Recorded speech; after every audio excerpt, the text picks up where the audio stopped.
Barakah membawakan pengembaraan berkisahkan sejarah para Nabi dan Rasul dalam rancangan Jejak Rasul. Selamat menonton.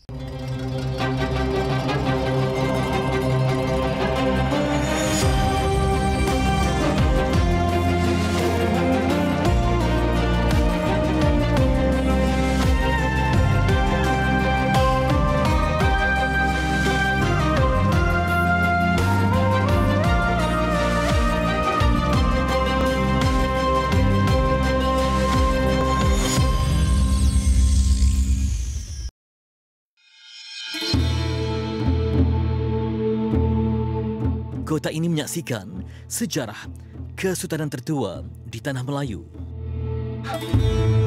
Sepanjang keberadaannya, kota dan pelabuhan Kuala Kedah telah beberapa kali diserang oleh kuasa luar, Portugis, Aceh dan Siam. Hubungan Kedah dengan tiga kuasa itu ada naik turunnya, namun pengaruh Aceh di Kedah lebih menonjol dalam sejarah.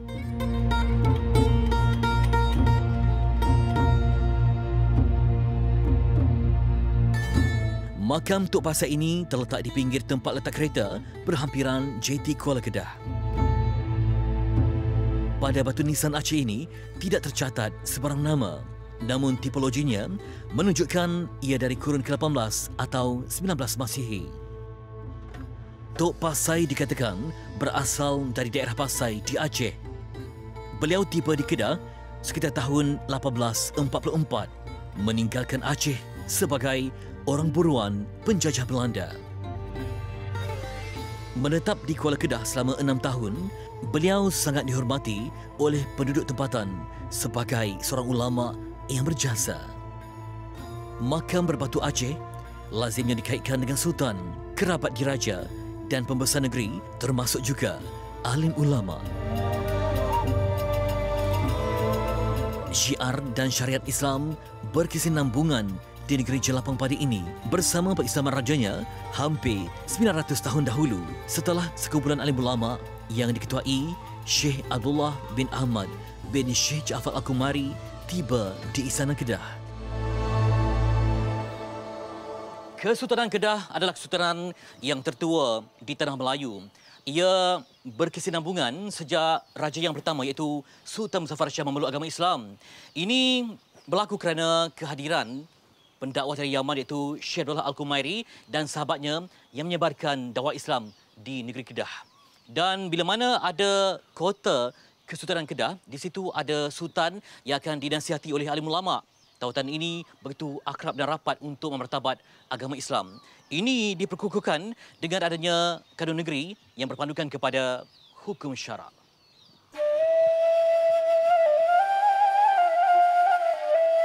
Tradisi alim ulama menjadi guru dan penasihat umara berkesinambungan sehingga Islam berjaya didaulatkan di negeri Kedah. Sebagai contoh di dalam perundangan zakat, sejak 1626,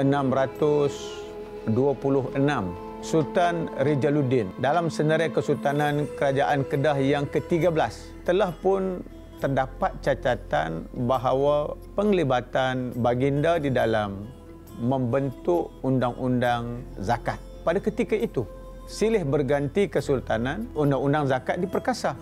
Zaman pemerintahan Sultan Ziauddin Mukarram Shah I telah memerintah supaya Datuk Seri Paduka Tuan menulis suatu undang-undang berkait dengan undang-undang Islam yang di dalamnya termaktub yang berkait dengan undang-undang zakat.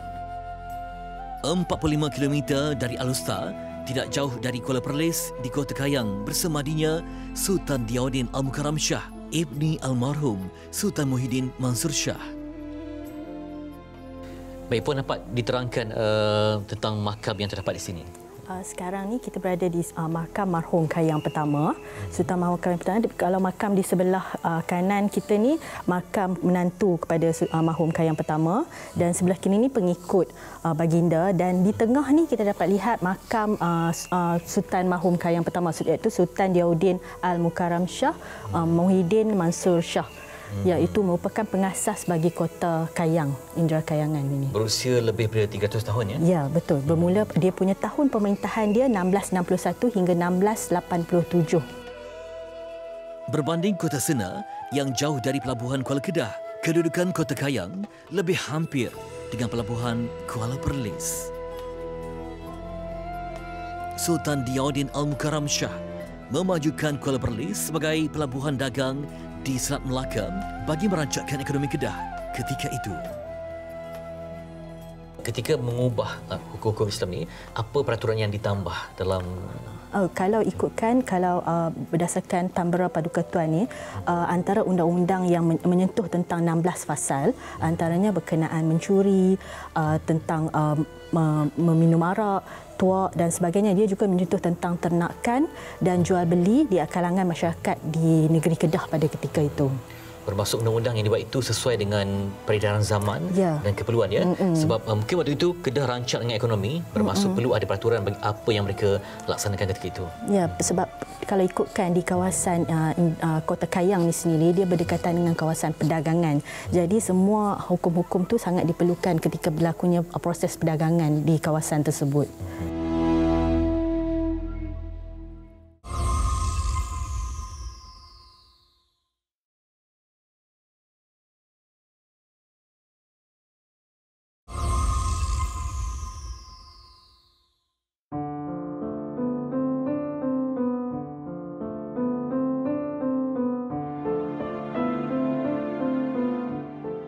Zamri bin Abdul Wahab ialah ahli jawatankuasa Persatuan Sejarah Malaysia, Cawangan Negeri Kedah.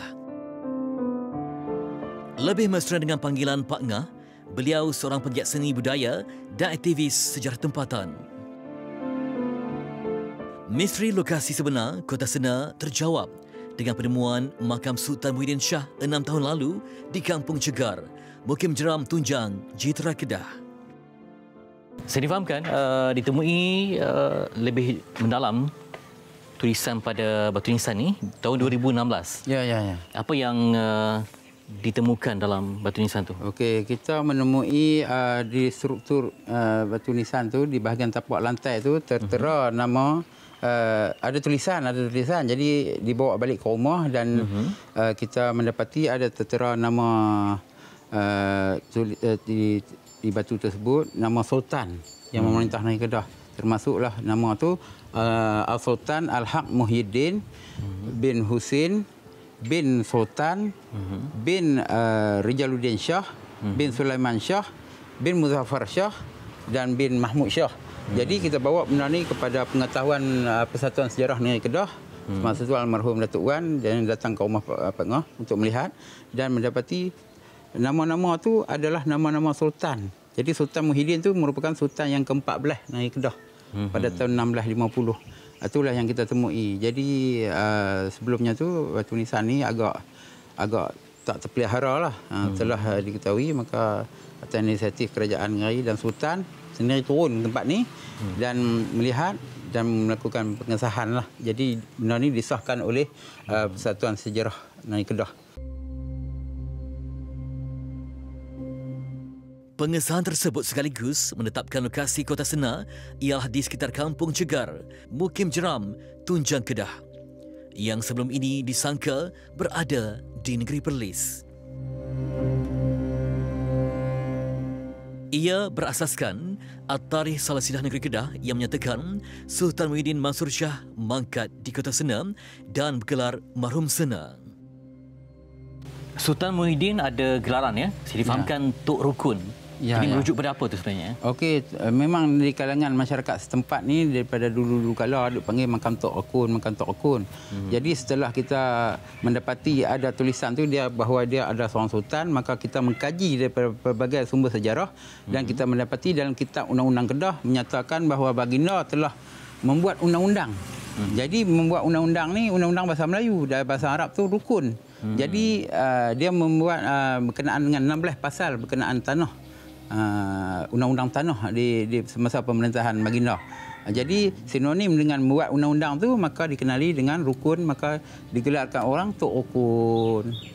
Tok Rukun. Yang merujuk kepada undang-undang. Undang-undang yang dia buat zaman tu.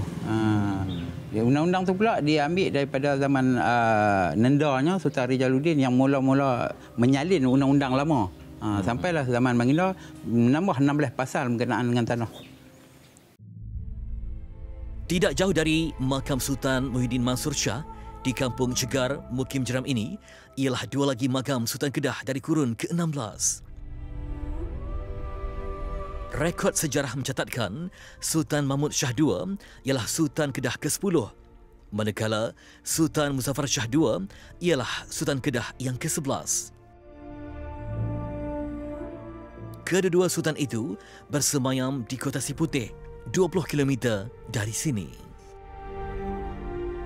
Dipercayailah bahawa yang berada di sebelah kanan kita tu makam Sultan Muzaffar Shah dan makam yang di atas sikit tu adalah makam Sultan Mahmud Shah berada dalam kawasan Kota Senar. Jadi dirasakan lebih awal lagi Kota Senar ni telah wujud, memandangkan Kota Seputih itu luas.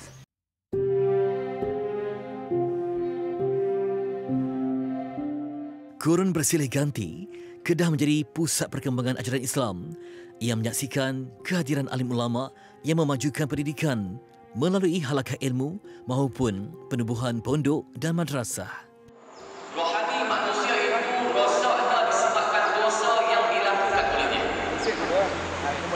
Rohani manusia itu rosak disebabkan oleh dosa yang dilakukan olehnya.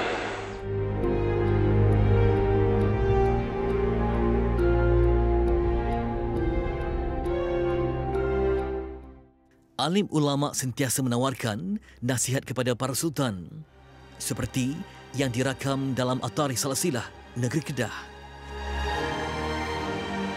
Sultan Muhammad Jiwa Zainal Abidin Shah II pernah meminta nasihat gurunya Syekh Abdul Jalil Al-Mahdali berhubung hasrat baginda ingin berniaga bagi mencari keuntungan.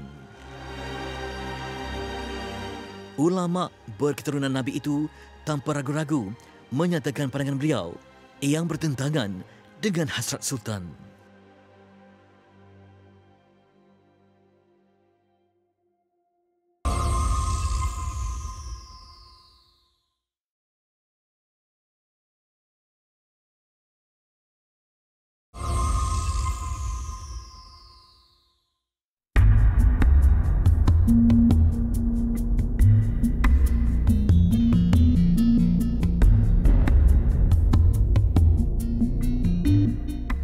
Bukit Pinang menempatkan lokasi bersejarah. Namun kisahnya bagai telah dilupakan.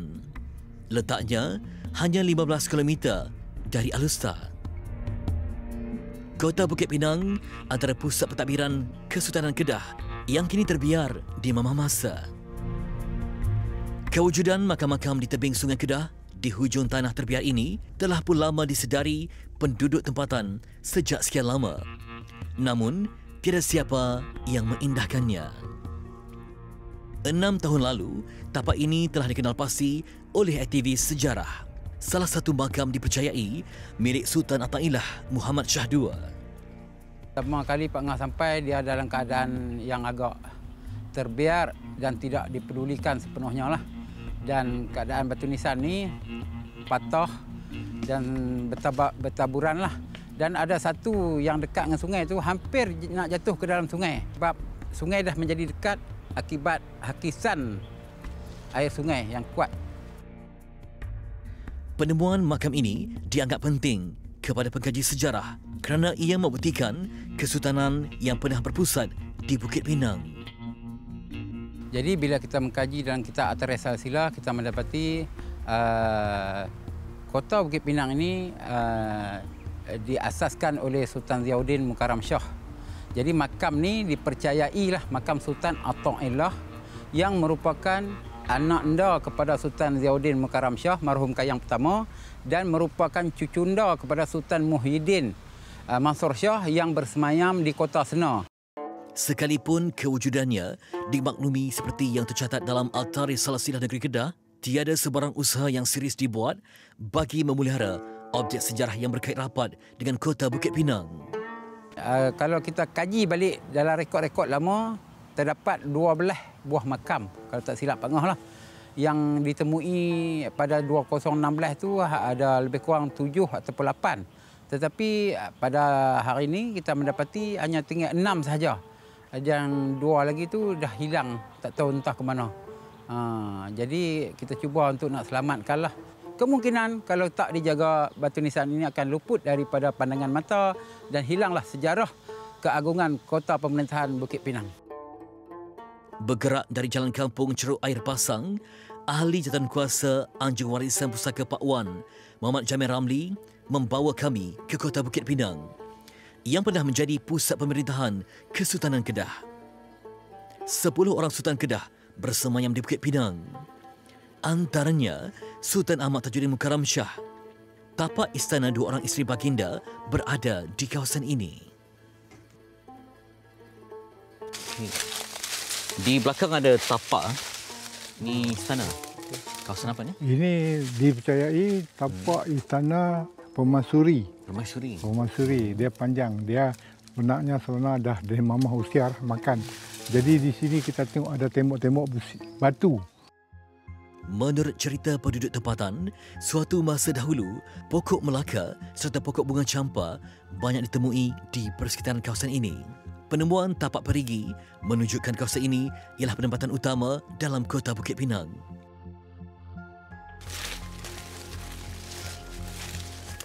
Ini kawasan telaga. Ya. Ini adalah telaga di mana sumber air yang digunakan oleh istana. Inilah. Nampaknya betul dekat dengan sungai. Ya. Ini alur sungai yang dikatakan air dulu. Mengalir dan sini telaga. Telaga ni bukan kecil, besar.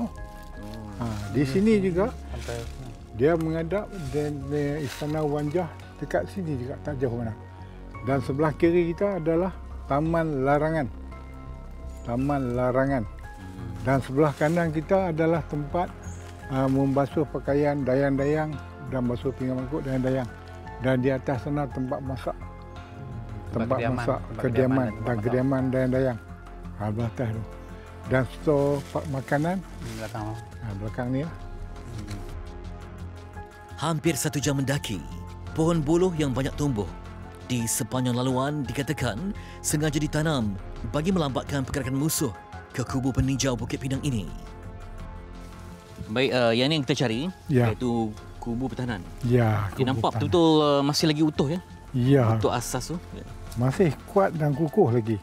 Di sinilah letaknya meriam kota pertahanan dan di sini ada rentaka dan istinggar.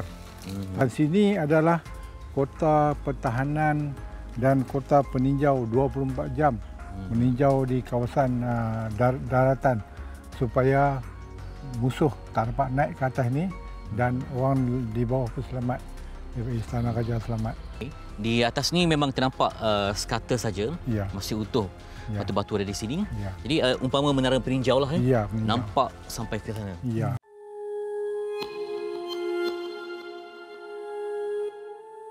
Kota Bukit Pinang menjadi pusat pemerintahan Kedah yang ke-7. Diasaskan oleh Sultan Diyaudin Mukarram Shah I yang bersemayam di Kota Kayang Perlis. Di sini bersemayam 10 orang Sultan-Sultan Kedah sebelum pusat pemerintahan berpindah ke Alustar yang kekal sehingga ke hari ini. Di sela-sela detik masa yang berlalu, pasti terselit 1001 teladan. Kerana hakikatnya, tiada apa yang baharu kecuali sejarah yang dilupakan.